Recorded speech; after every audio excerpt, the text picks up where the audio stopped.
Mallorca, a la semana lo dejó y en cada barca se quedó con su mochila y una caña de pescar, escalando en la cuerda floja de la vida.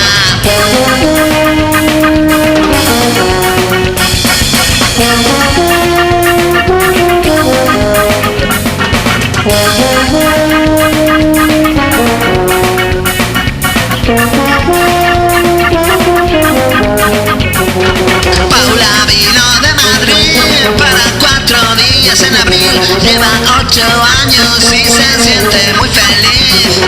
Tómate la vida como si fuese una peli de risa. Ríete del jefe, ríete de los problemas.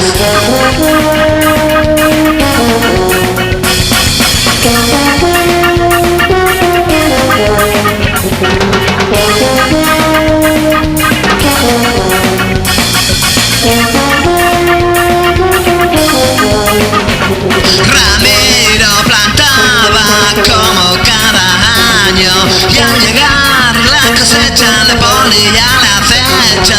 Comando Transgenic Stop, Comando Transgenic Stop, Comando Transgenic Stop, Comando Mallorca.